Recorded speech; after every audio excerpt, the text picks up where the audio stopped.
tratar la salud sabe que tanto la frecuencia cardíaca como la presión arterial proporcionan muy valiosa información sobre cómo está ese paciente desde el punto de vista de su función cardiovascular. Tenemos una animación, doctor Doy, por favor, para tratar de explicar qué cosa es la presión arterial. Adelante, señor director, veamos, vamos a ver. Amigos, presten mucha atención. Miren la velocidad con la que van los glóbulos rojos. Están como en una carretera que tiene todos sus caminitos bien liberados. Pero miren usted la aglomeración que se puede producir cuando la presión está aumentada. Vamos a tener acá también, está tomando esta señorita un líquido y esa es una presión relativamente normal. Pero miren lo que sucede con las paredes de las arterias, ¿de acuerdo? Una presión alta termina por dañar las paredes internas de los vasos. Correcto. Y ahí está el peligro, ¿no es cierto? Correcto, correcto. Y acá tenemos una animación. A ver, Rafael. En este caso tenemos un tubito que va a representar el flujo sanguíneo llegando al cerebro. ¿De acuerdo? ¿Qué es lo que sucede en este caso cuando de repente baja la presión? Deja de llegar sangre al cerebro. ¿Qué pasa cuando deja de llegar sangre o cuando deja de llegar a esa presión la sangre? En primer lugar, debo felicitarlos por la animación porque realmente es bastante gráfica de cómo llega la oxigenación al cerebro, pero como vemos el flujo está disminuyendo. Está disminuyendo. El cerebro es el órgano más noble que tenemos en el cuerpo humano. Si no le llega suficiente oxigenación, él no entra en negociaciones, se desenchufa. Se desconecta. Se desconecta. ¿Y qué nos pasa? Se desmaya. Te desmayas. Es el síncope. ¿No es cierto? Eso es, básicamente. Ahora, ¿qué es lo que sucede en el otro caso? Vamos a poner acá, a reponerle un poquito de agua y que llegue hasta arriba. Listo. Ponemos nuevamente el cerebro acá. ¿Y qué sucede, por ejemplo, si nosotros aumentamos la presión?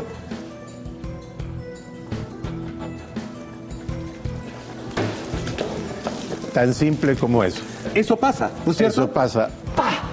O se obstruye porque se cierra completamente el ducto, o sea, la arteria por donde va la sangre y no le llega sangre al órgano, o sencillamente el aumento de presión hace que reviente la cañería. Por eso es que es tan importante cuidarse la presión. Y por eso hemos dicho siempre, Rafael, que las personas que inician un tratamiento para la presión arterial no lo deben dejar. Porque es mucho mejor, incluso, o sea, el tema es que la presión no puede estar subiendo y bajando, ¿no es cierto? Lo triste es que una vez identificados y dado el tratamiento, el porcentaje de cumplimiento y de éxito terapéutico es menor al 50%. Es muy cercano entre 35 y 40. Eso es muy malo. Eso es un fracaso porque más adelante tenemos todas las complicaciones producto de no haber controlado la presión. Y acá tenemos las complicaciones. Las miramos, por favor. Muchas gracias. A ver, ¿qué sucede, por ejemplo, si uno tiene presión alta? Porque vamos a ver señales de alerta de la presión alta o de la presión baja. Por ejemplo, dolor de cabeza. Esto es bien claro. Es muy importante. Entender que la aparición de síntomas depende del individuo. Eso es muy particular.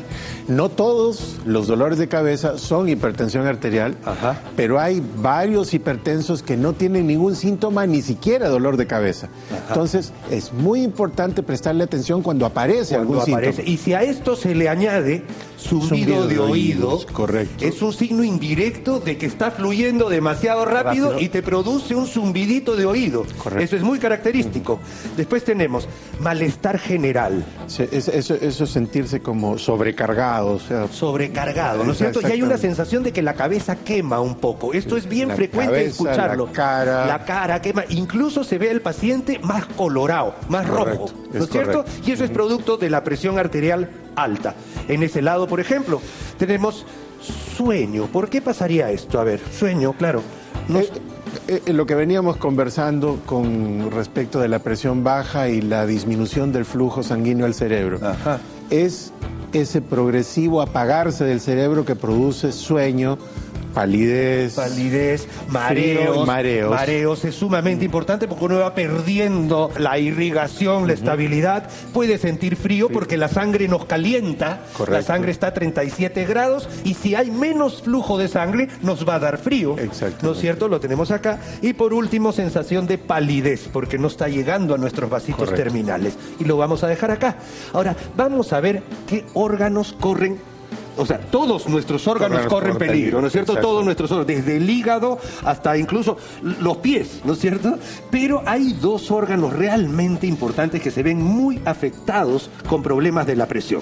En el tema de la presión arterial hay lo que llamamos los órganos blancos. Ajá. Los órganos blancos son en orden de importancia corazón, cerebro, riñones, la vasculatura de miembros inferiores, o sea, la vasculatura periférica, retina, hay ceguera por hipertensión. Así es.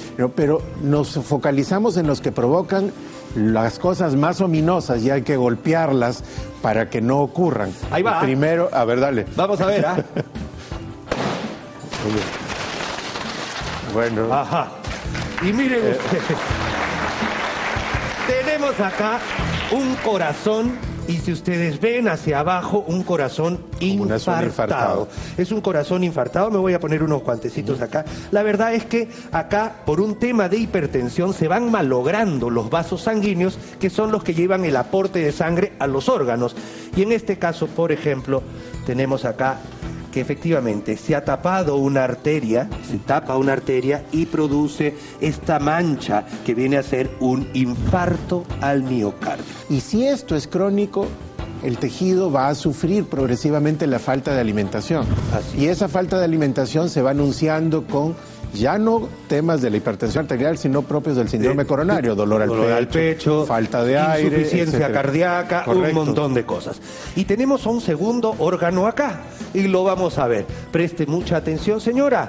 1, 2. Eso. Miren ustedes.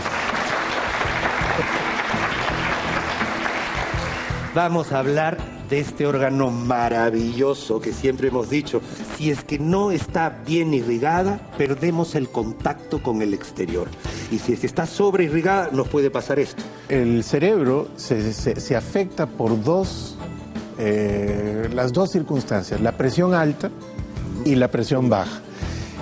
Por eso terminan siendo tan catastróficas las consecuencias de las alteraciones en el mismo. Así es.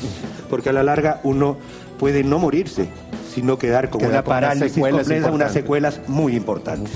Ok, amigos, yo creo que hemos abarcado principalmente lo que es la presión alta y lo que es la presión baja. ¿Cuándo es baja la presión? ¿Nos puedes contar, por favor? Nosotros tenemos parámetros de presión normal entre 14 y 9. La presión ideal es 12, 8 o 120, 80, como la reportamos médicamente. Ajá.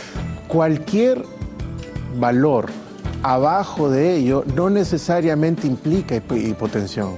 Hay personas que, por eso hablé de individuos, viven así y no tienen ningún problema y eso no significa enfermedad. Es enfermedad cuando la hipotensión provoca los síntomas.